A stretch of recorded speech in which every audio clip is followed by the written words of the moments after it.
I look back at the good things in my life prior to getting, you know, strung out on drugs, becoming a junkie, to going, I was the best in the world, man. Maybe I should just quit this and go back and just tell them I'm back, and everybody be like, sick. I'm sober and I'm clean and I'm making a big comeback. And you know, we always say tomorrow, tomorrow, tomorrow, tomorrow, and it never came until finally I, you know, got arrested at the Honolulu airport in Hawaii. And that was when my life, you know, took a radical turn. Something happened that turned my life around forever. How you doing? Name's Cristian Hosoi, pro skateboarder. This is my story.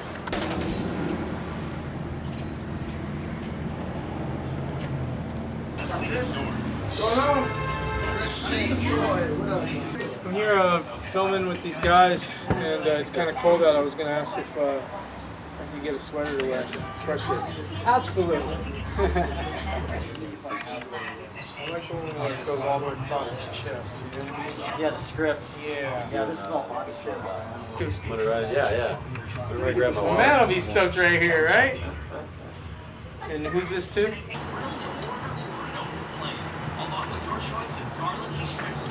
I appreciate that. Thanks so much. Thank you. Yeah, I'll sign it where you get it won't get rubbed off. How's that? Yeah, thank you. God bless you, brother. Thank you. Pray, brother. Stay in the word always here. Yeah, man. Man, attacks coming mentally, spiritually. Big time. Hey! What's going on? On my way to school. Good to see you. Doing great. God bless you.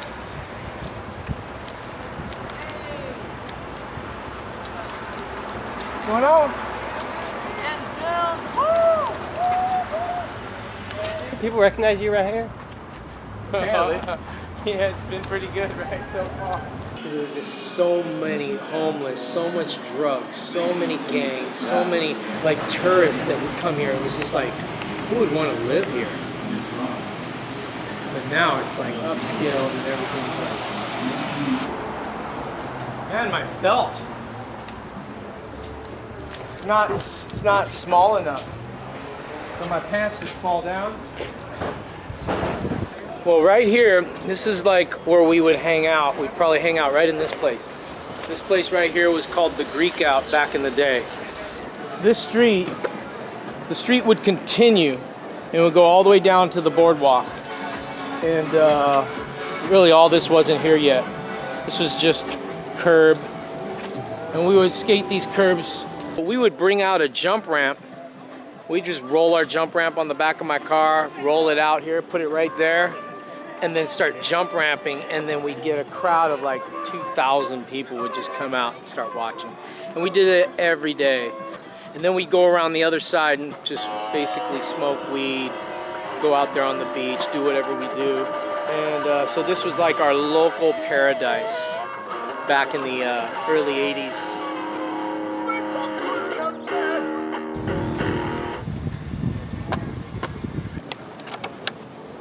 I believe you didn't surf any.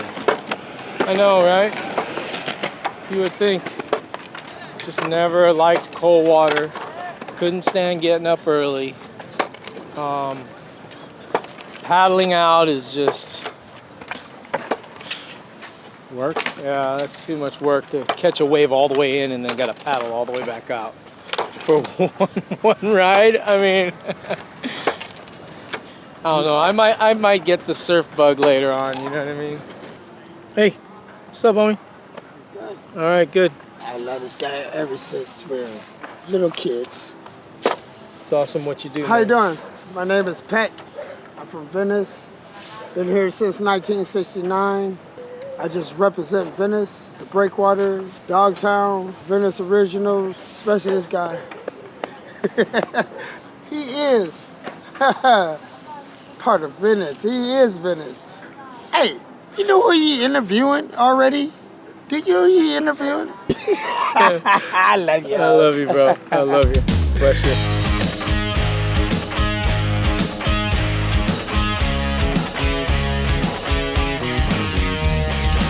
if there's anyone I were to think about, it'd probably be just accomplishing being the best skateboarder in the world at one point. And just when I finally realized that I've, you know, set that goal at such a young age, and I was like, I just want to be the best in the world. You know, Bruce Lee was my idol, and all I wanted to do was be like Bruce Lee. He was the best, you know, and he had the charisma, he had the style, and I wanted to have all that. And, you know, when I finally got there, I felt like I really, you know, did it.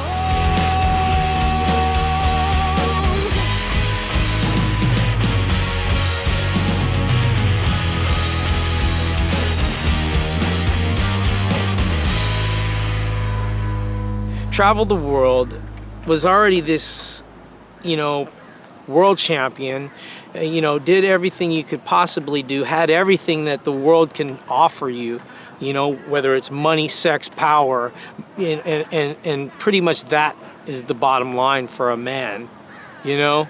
And so for me, it was like, okay, well, what's next? And so I ventured off and I tried things that was, you know, pushing my life to the limit again, which was, you know, risking ODing on drugs, you know, and I thought that that was the thrill. I thought that that was what you do in life. It's like taking a chance on skateboarding, going for the most radical trick and pulling it off and not dying. Same thing with doing drugs, trying to do as much as you can without ODing. I mean, that's the goal, is to get as high as you can. I mean, I did it on a skateboard. The goal was to get as high as I could. And so here I am doing drugs, doing the same thing. It just kept getting like, okay, what next? What next? What next? I always tell people I was like a bucket full of holes, you know, and I just kept putting in everything the world had to offer, and it just never gave me that ultimate joy. You know, I was happy for a moment, but then once the next day the sun came up, I had to either do it again or I had to do it better for me to feel like I was somebody, or see, I'm searching for identity. And so for me, I was searching and searching and searching. Finally, I'm sitting here high on drugs for almost 10 years. Crystal meth became my drug of choice. I ended up doing it every single day from about 94 all the way to January of 2000. I thought I was having a great time. I thought that, you know what, this is all life has to offer anyway. So I'm just gonna, like, you know, pretend like I'm the king of it. Burns all through the night. Oh, this flammable heart of mine. My first phone call, you know, she's sitting there going, you know what, I love you, Christian, but we just gotta trust in God. And I was like, God? I was like, babe, I need an attorney. I need a lawyer. I need bail. And she's like, no, God's gonna help us, you know, and I'm gonna work on that, but God's gonna help us. She said, go get a Bible. And I was like, go get a Bible? I never read a Bible in my whole entire life. And all of a sudden, all those spiritual markers, you know, all those things just start hitting you all at once. And I was like, Christian, Christ, Christ air. I was like, I went and got a Bible, go to my cell. A guy happens to see me looking on the book rack, OG looking guy, you know. He's like, what are you looking for? And I'm like, I'm looking for a Bible. He's like, you could use mine. And I'm like, all right. I go into the room and I open it up and I look at it and I'm like, Genesis, Revelation, what's Revelation? I'm like, John, boring. Got to Psalms. I'm like, Psalms? What's Psalms? Sitting here going, this is like the weirdest book. So I just flipped through it and I got to Kings and I'm like, Kings, okay, Kings. Now that's something I can identify with. And I open it up and King David charges his son. He says, hey, son, if you'll follow the Lord all the days of your life, keep his commandments, his statutes, it'll be well with you and you'll prosper in all you'll do. And it, like, immediately the scales fell off my eyes, my ears were unstopped, and I understood God's nature in just that little scripture. And I said, God, if you're real, please help me. help me, please. I'm in this situation. I don't even know if I'll make it. And I read through that. I ended up going to, I said, get me bail. I got no bail. But I just knew God was real.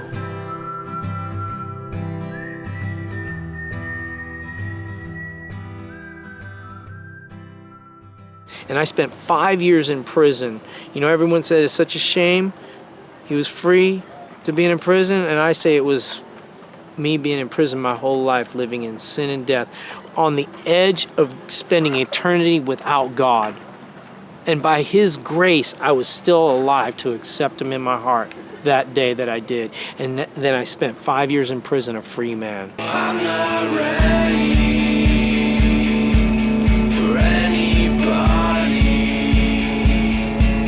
to come and take me away from what makes me comfortable. From being a little kid and seeing guys like Bruce Lee do things that were incredible, I wanted to do that in skateboarding. And that was where I was just wanting to go further. I wanted to go higher. I wanted to go faster, and those are the things that were just in my blood. And so for me, that's the driving force, I think, that's behind my faith, is just, I'm passionate about it. I love it. And I tell people that, when I talk about, my faith and how I want to live my life as a Christian, I want to be the best. Matter of fact, I want to be the best in the world.